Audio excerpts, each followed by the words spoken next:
Hi, welcome to English Composition. I'm Michael Cheng. I'm here with Cher Chen today. 各位同学，大家好，欢迎回来英文作文课程，我是 Cher。 In Unit 6 today, we will learn about what you should do when you write your concluding paragraph. 好，在这个单元之中呢，我们要来学习该如何写作散文中的结尾的段落。 And so you will learn some strategies for writing a conclusion, and you will also learn some mistakes to avoid as you write your conclusion. 好，在这个单元之中呢，你将会学到几种写作结论的方式。那同时呢，我们也会提醒各位同学一些错误，那各位同学应该要避免的。 And let's start by reading our writing model. This writing model is the concluding paragraph to the My Favorite Relative essay that was first introduced to you in Unit 3. 好，我们首先呢，先来看一段写作范例哦。这段写作范例呢，是从这个第3个单元中我们提到的我最喜欢的亲戚这篇文章中节选出来的这是它的结尾段落。 So here's our writing model.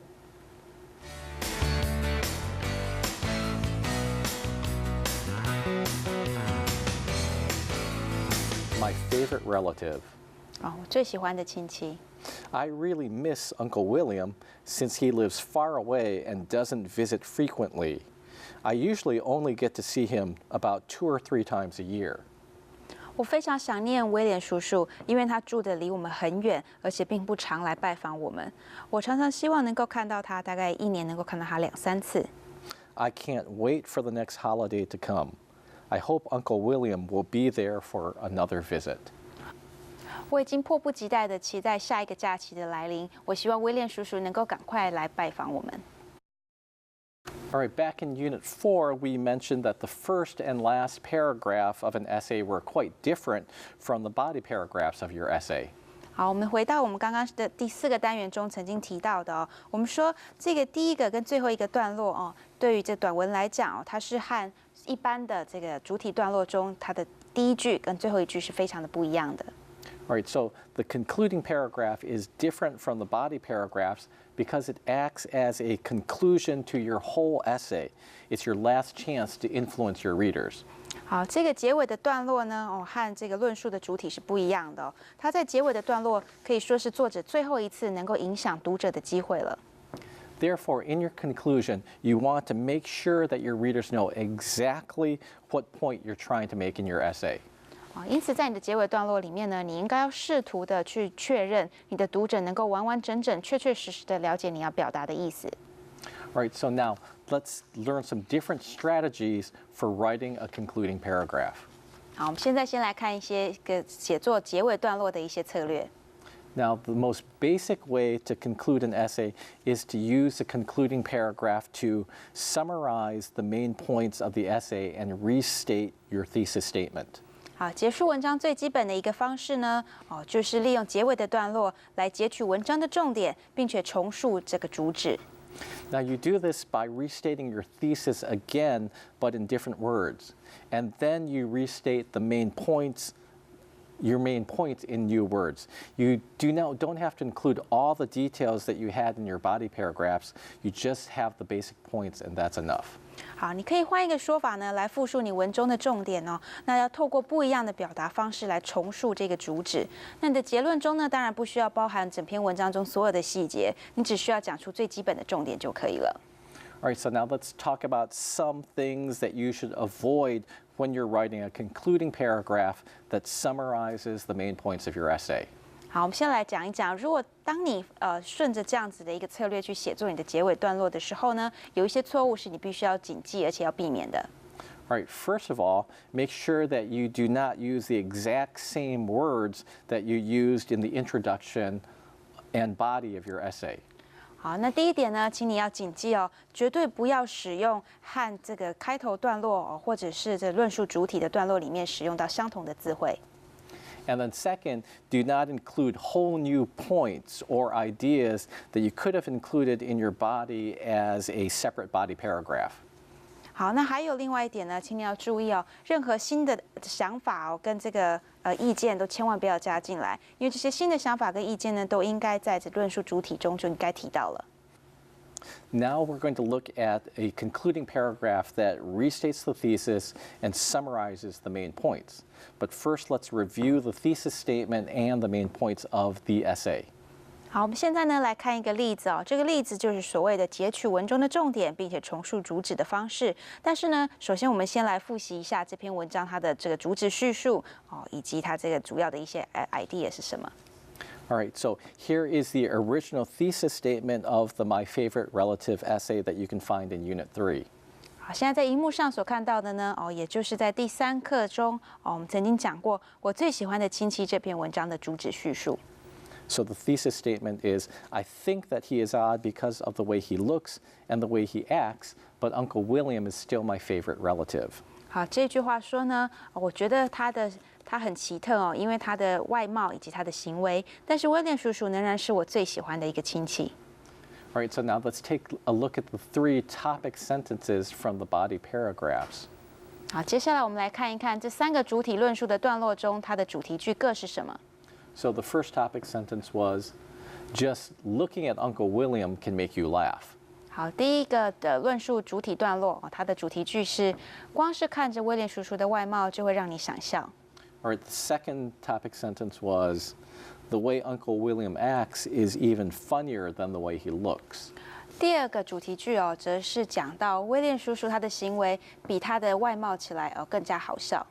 And our third topic sentence was, even though he looks and acts funny, Uncle William is my favorite relative because he always takes the time to listen to me. 第3个这个主题句呢，在第3个主体段落之中哦，他说到的是，即使他的行为跟外貌都很好笑，威廉叔叔仍然是我最喜欢的亲戚，因为他总是肯花时间听我说心事。Now let's take a look at an example of a concluding paragraph that restates the thesis and summarizes the main points. 好，那我们接下来来看一下这个例子。这个例子呢，不但的截取了文中的重点，而且重述了主旨叙述的部分。Of all the relatives I have, the one that I anticipate seeing the most is my Uncle William. 好，在我所有的亲戚之中呢，我最希望常常看见的就是我的威廉叔叔。Uncle William does not look like a typical uncle because he has such an unusual appearance. 威廉叔叔呢，他并不是一个很普通的一个叔叔哦，因为他的非常独特的外貌。In addition, he has a crazy and creative personality, which means he does not act like a typical middle-aged man at all. 除此之外呢，他还有非常疯狂而且非常有创意的这个人格特质哦。他平常的行为都不像是一个一般的中年男人。These strange qualities make him special and fun to be with. 但这个特别的一个特质呢，反而让他显得很独特，而且会很有趣。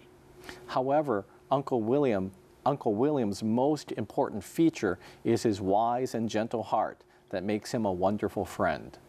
然而，威廉叔叔最重要的特质却是他那一颗聪明且温柔的心，可以让他变成一个很好的朋友。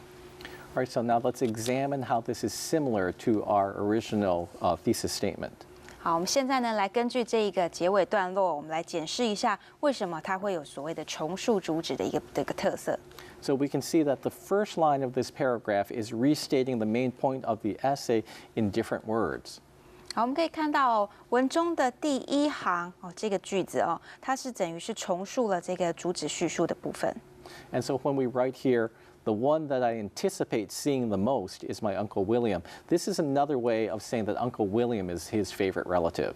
好，他这句子说到，我最想看见的亲戚就是我的威廉叔叔，这等于是另外一个方式去重述了原本的主旨的句子哦，说威廉叔叔是他最喜欢的亲戚。All right, so now the second line of the paragraph uses some different words to review the idea that Uncle William has an odd appearance. 好，那你现在看到第2个句子的部分呢？哦，它是用了另外的一些字词哦，换句话说，去讨论威廉叔叔他奇特的外貌。And so here it says that Uncle William does not look like a typical uncle. And then if we go back and look at the body paragraph topic sentence, it says just looking at Uncle William can make you laugh. 好，这个地方呢，他特别写到说，威廉叔叔看起来不像是一个一般的叔叔哦。那如果各位同学还记得的话，前面的第一个主体段落的部分，它的主题句说，威廉叔叔光看着他的外貌就会让你想笑哦，这相当于就是两个呼应的句子。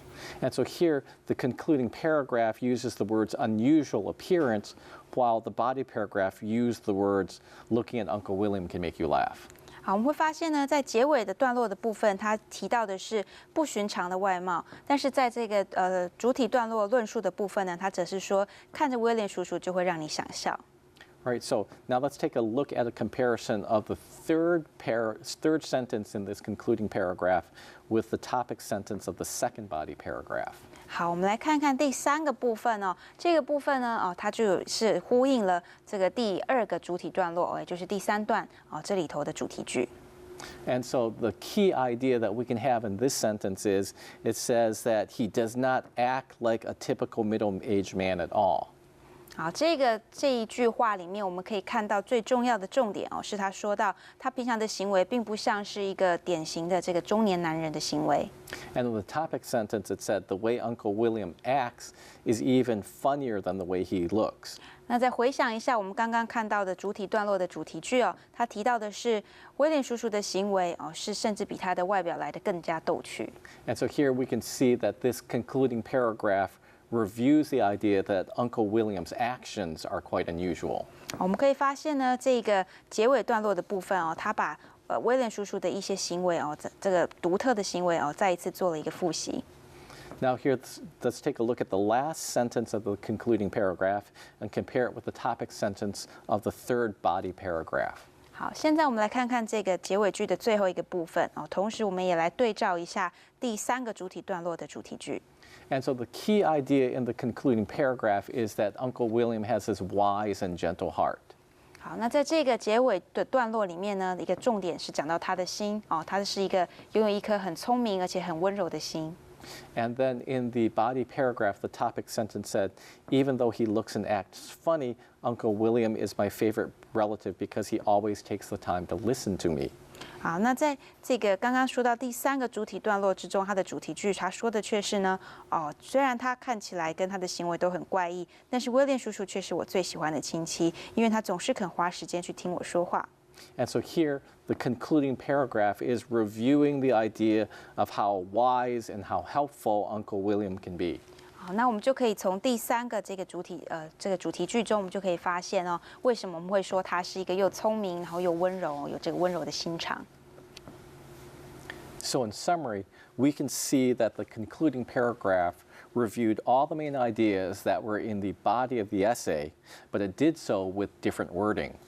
好，我们从刚刚的分析呢，就会发现这个结尾段落的部分，它的确是在重述了所有的这个主体段落中提到的一些重要的一些想法，但是呢，它的用字却是都不一样的。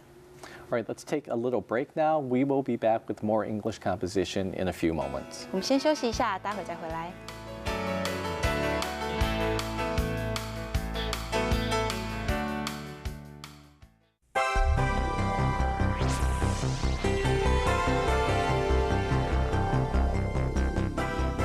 Welcome back. Now let's take a look at some other strategies that you can use for your concluding paragraph. 好，欢迎各位同学回来。我们现在呢会继续再看一下一些写作结尾段落的时候可以使用的策略。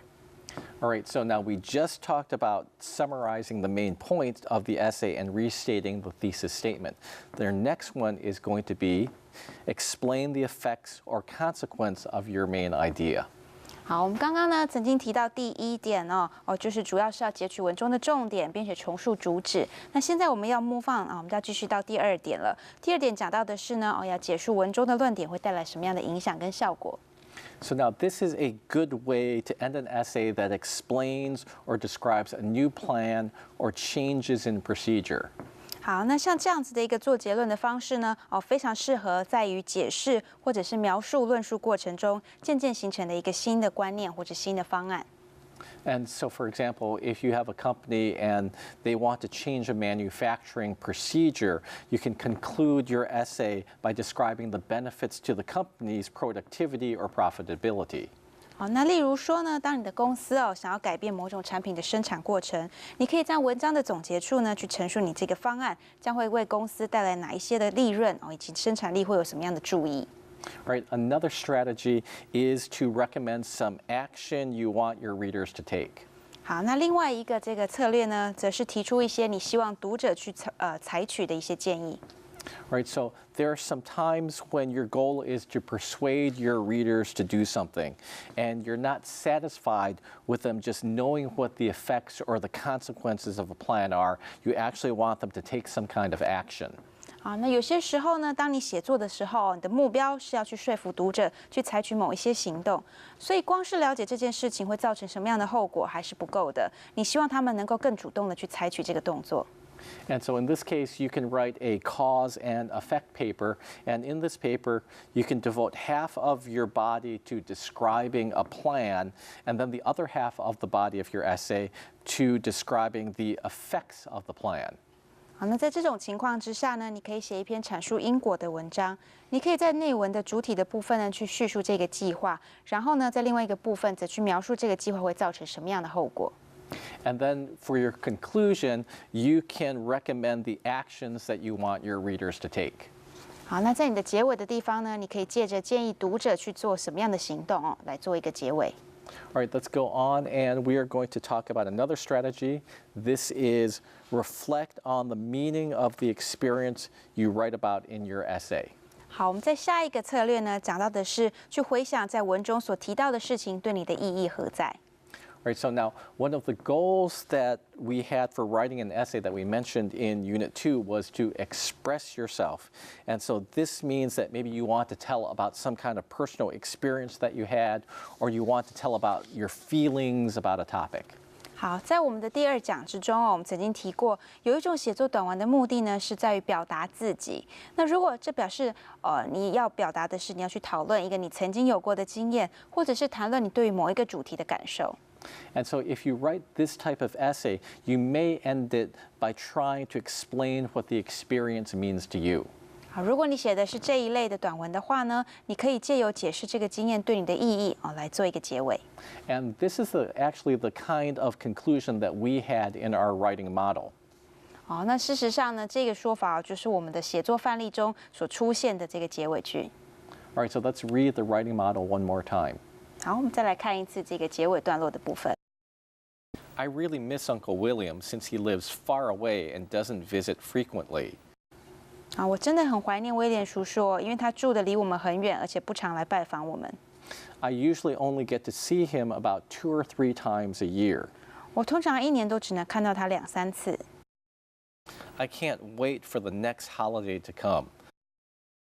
我已经迫不及待地期待下一个假期的来临。I hope Uncle William will be there for another visit. 我希望威廉叔叔能够赶快来然后来拜访我们。We can see that this concluding paragraph shows us the writer's feelings about his uncle without providing a summary of the information that was included in the body of the essay.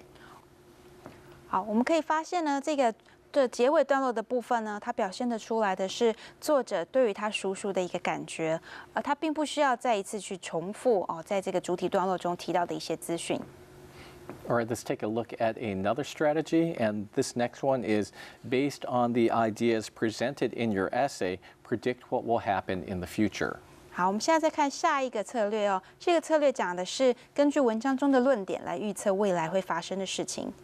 Right, so now this strategy for ending an essay is similar to explaining the effects of an action.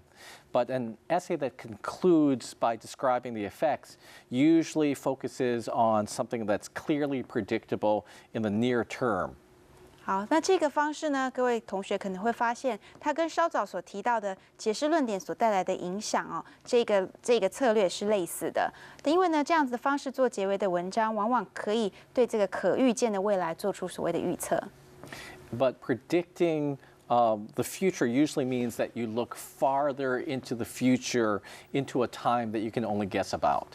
好，但是所谓的预测未来呢，指的就是将这某个时间点上会发生的事情来提出来 Right, and so you might write about, you might use this strategy when you're writing about something that happened to you when you were a child, and then you can predict what the future will hold for this kind of experience or activity.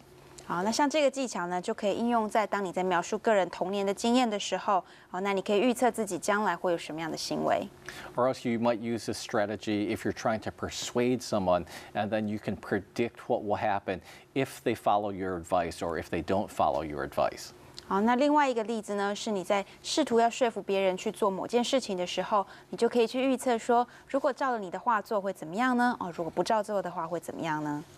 All right, let's take a little break now, and we will be back with more English composition momentarily. 好，我们先休息一下，待会儿再回来。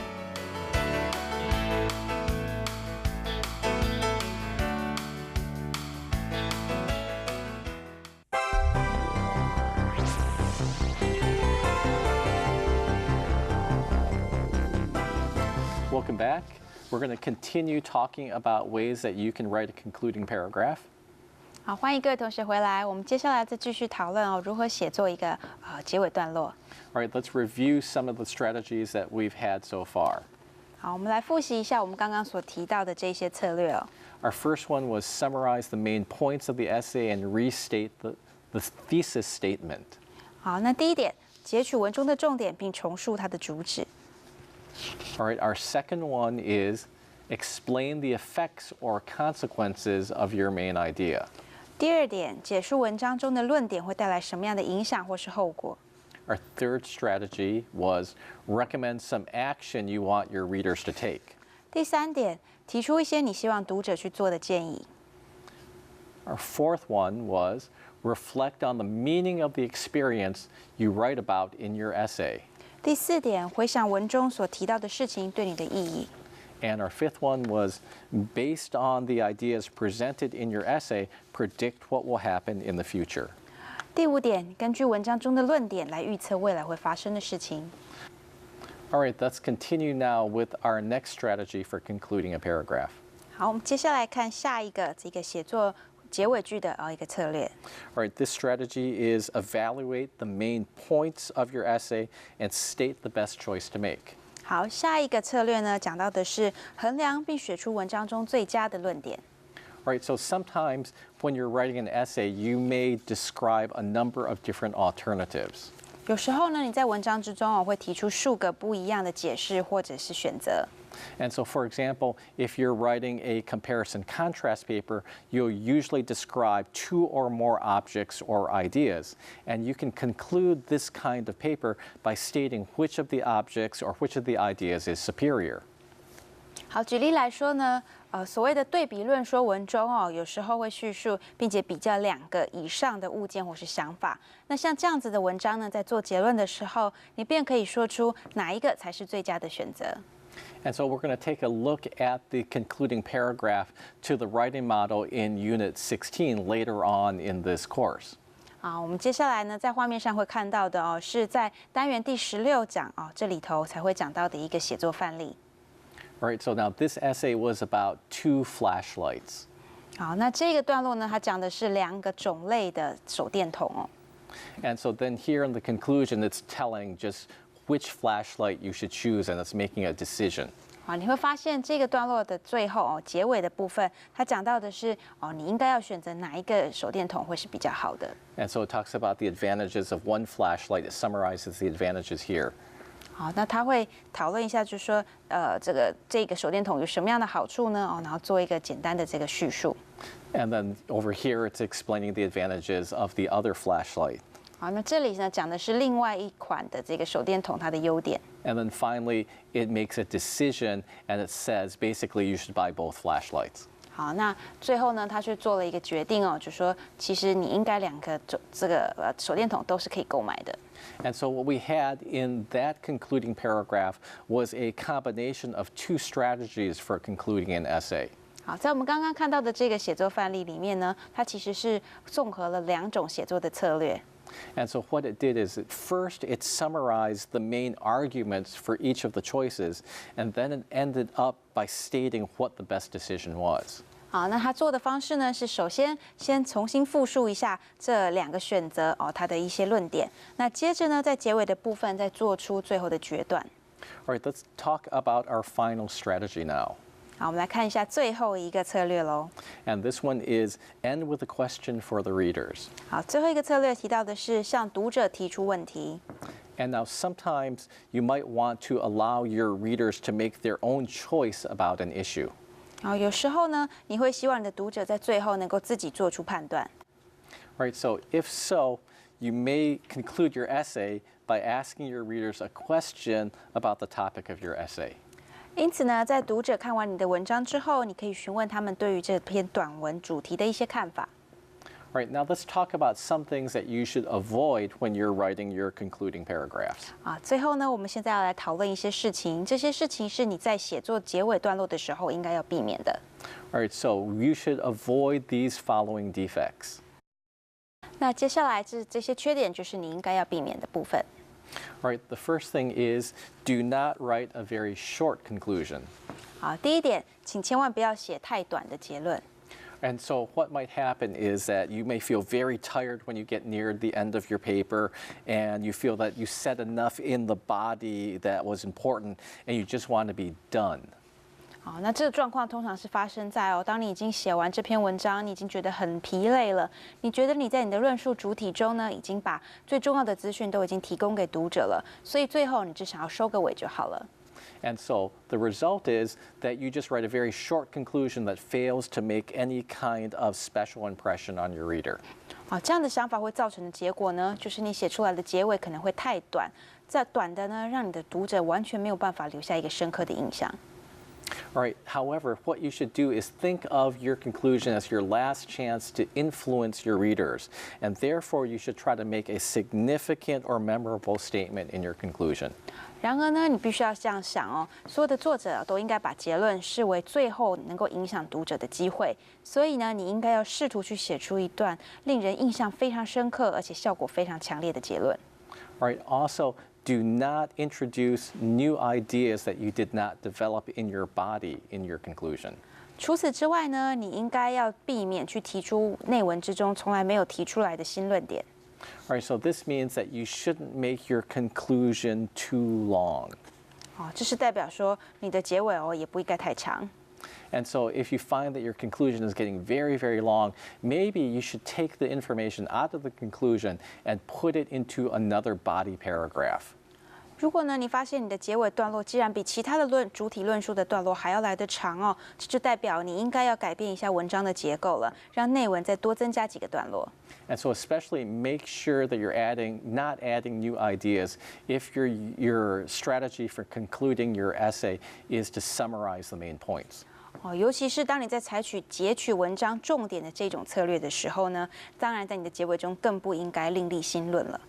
Right, and a third strategy is make sure that you don't use the same words that you use in your introduction when you summarize.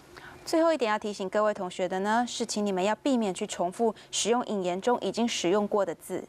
And so we talked earlier how you want to use some new language to make your writing seem fresher. 好，我们之前就有提过了在你写作的时候呢，最后你希望用一些别的字或词来让你的文章看起来更加的新鲜有活力。